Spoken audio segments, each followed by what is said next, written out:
रहे हैं बेधड़क बात। मैं हूं आपके साथ वसीम रज़ा। इस वक्त मैं मौजूद हूं राजद कार्यालय में और बात करूंगा राजद प्रवक्ता से। मैं बात करूंगा, आज शहादत दिवस मनाया जा रहा है। आपको बता दें, आज के ही दिन बाबरी मस्जिद को तोड़ा गया था। सबसे पहले बहुत बहुत स्वागत है आपका बेधड़क बात पर। एजाज जी, आज के दिन बाबरी मस्जिद को तोड़ा गया था। देखिए, 6 दिसंबर 1992 को भारत के ऐतिहासिक धरोहर, समाजवादी धर्मनिरपेक्षता का प्रतीक बाबरी मस्जिद को शहीद किया गया था। और बाबरी मस्जिद की शहादत के बाद जिस तरह से पूरे मुल्क और बैरूनी मुल्कों में भी हिंदू मुस्लिम मजहबी मुनाफरत जो बढ़ा, जो नफ़रत की दीवारें खड़ी हुई और जो गंगा जमनी तहजीब को कहीं ना कहीं नुकसान पहुंचा, उस वजह कर राष्ट्रीय जनता दल ने पहले ही आगाह कर दिया था। हमारे नेता उस वक्त के वज़ीर आला लालू प्रसाद जी ने कहा था कि अगर मुल्क के आवाम बचेंगे, मुल्क बचेगा, तभी घंटा बजाने वाले लोग भी होंगे और मस्जिद में अजान देने वाले लोग भी होंगे। लेकिन उस वक्त ध्यान नहीं दिया गया।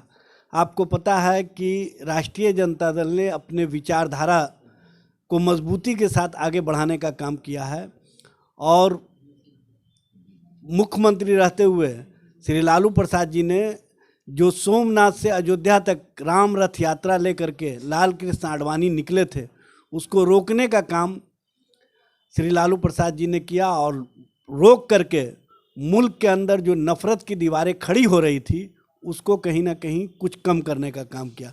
लेकिन चूँकि इन लोगों का मकसद था, जो सांप्रदायिक शक्ति हैं उनका मकसद था कि मुल्क के जो सेकुलर किरदार है, जो मुल्क का कैरेक्टर है, उसको कहीं ना कहीं ध्वस्त किया जाए। एक बाबरी मस्जिद की शहादत के बाद मुल्क का सेकुलर किरदार, मुल्क का सेकुलर कैरेक्टर ध्वस्त हुआ। लेकिन उसके बाद भी मुल्क के सारे लोगों ने कहा कि बाबरी मस्जिद की शहादत मुल्क के लिए दुखदाई है। और उस वक्त जो विपक्ष के नेता थे अटल बिहारी वाजपेयी, उन्होंने भी कहा कि ये गलत हुआ है। और माननीय सर्वोच्च न्यायालय ने भी उस वक्त अपने फैसले में ये माना कि जो बाबरी मस्जिद शहीद की गई ये गलत हुआ और वहाँ पर मस्जिद थी, उससे इनकार नहीं किया जा सकता है। लेकिन उसके बाद भी जो माननीय सर्वोच्च न्यायालय ने कहा कि चूँकि इस जगह पर मंदिर का भी निर्माण होना, मस्जिद का भी तामीर किया जाएगा।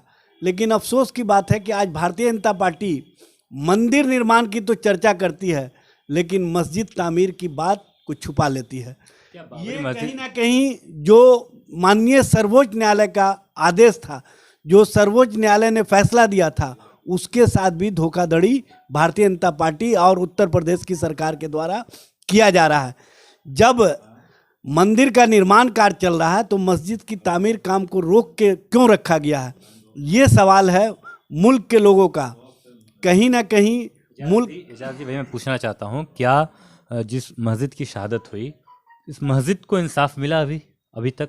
देखिए, इंसाफ तो नहीं मिला। ये तो माननीय सर्वोच्च न्यायालय के फैसले से भी स्पष्ट हो जाता है। माननीय सर्वोच्च न्यायालय ने कहा कि जो वहाँ पर ध्वंस किया गया ये गलत हुआ है और जिसने भी ध्वंस किया है उस पर कार्रवाई होनी चाहिए।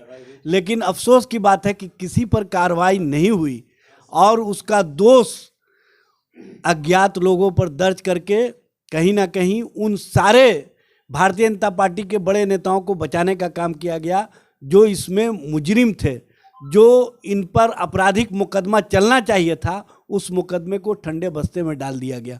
ये हम चाहते हैं, राष्ट्रीय जनता दल का मानना है कि मुल्क के सेकुलर किरदार के लिए, मुल्क के आइन के लिए, मुल्क की बका के लिए और हिंदुस्तान का जो गंगा जमनी तहजीब है उसके लिए इस मामले पर स्पष्ट दृष्टिकोण भारतीय जनता पार्टी को अपना रखना चाहिए।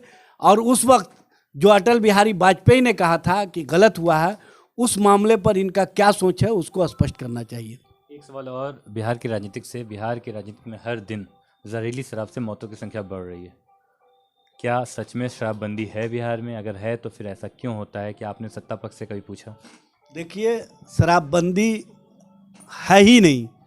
शराबबंदी के नाम पर कहीं ना कहीं लोगों के बीच उगाही का एक काम चल रहा है, और उगाही करने वाले लोग जिस तरह से सरकार के अंदर बैठे हुए हैं, उसका ये बात हम लोग नहीं कह रहे हैं, उसका खुद वर्णन उनके माननीय विधायक जो नीतीश जी के चहेते विधायक हैं गोपाल मंडल ने स्पष्ट रूप से किया कि भागलपुर के सांसद अजय मंडल ट्रैक्टर के माध्यम से शराब की तस्करी करवाते हैं। ये जब बात हम लोग कहा करते थे तो कहते थे कि विपक्ष गलत इल्ज़ाम लगा रहा है, विपक्ष कहीं ना कहीं शराब माफिया के पक्ष में खड़ा है। लेकिन आज नीतीश जी, आपके पार्टी का विधायक आपके सांसद पर आरोप लगा रहा है, आप चुप्पी क्यों साधे हुए हैं? कहीं ना कहीं इस मामले से स्पष्ट होता है कि सरकार के अंदर जो उच्च स्तर पर लोग बैठे हुए हैं, और जिस तरह से एक फोटो वायरल हुआ था शराब माफिया के साथ, उच्च पद पर बैठे हुए नेता के साथ, ये स्पष्ट करता है कि शराब माफिया कितने अंदर तक सरकार के लोगों के साथ घुले मिले हुए हैं। इसलिए शराब माफियाओं के संरक्षण के कारण आज जहरीली कारोबार, शराब का कारोबार तेज़ी से फल फूल रहा है।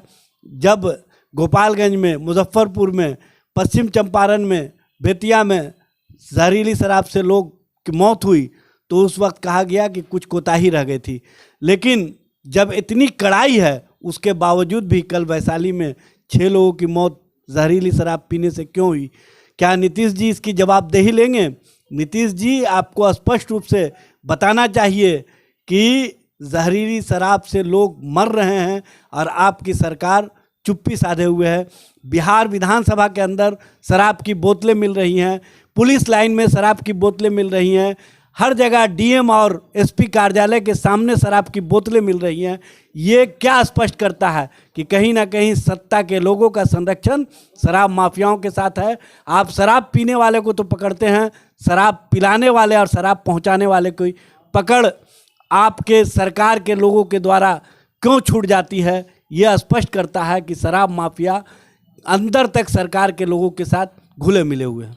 एक अंतिम सवाल, आपने इतना सब कुछ बता दिया शराब माफिया के बारे में, आपने बताया कि विधानसभा के सामने मिली, आप लोगों ने जानकारी दी, फिर क्यों पप्पू यादव ये बोलते हैं कि सदन में बहस के जगह दोस्ती यारी चलती है, सदन में मुद्दा नहीं उठाया जाता विकास का, सदन में सिर्फ बोतले की बात करके रह दी जाती है? आखिर क्यों पप्पू यादव इल्ज़ाम लगाते हैं कि सत्ता पक्ष और विपक्ष दोनों विकास नहीं चाहती बिहार में? देखिए, वो अद्भुत व्यक्ति हैं, और सबसे बड़ी विडंबना ये है कि उनको सत्ता पक्ष पर उंगली उठाने की आदत नहीं है।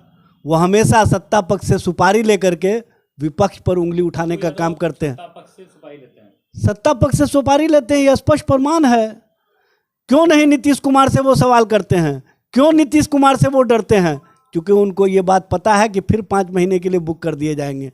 तो 5 महीने से बचने के लिए वो कहीं ना कहीं विपक्ष को ही निशाने पर रखते हैं, और विपक्ष को निशाने पर रख करके सत्ता पक्ष को मदद पहुंचाने का काम करते हैं। ये सत्ता पक्ष के सुपारी लिए हुए लोग हैं।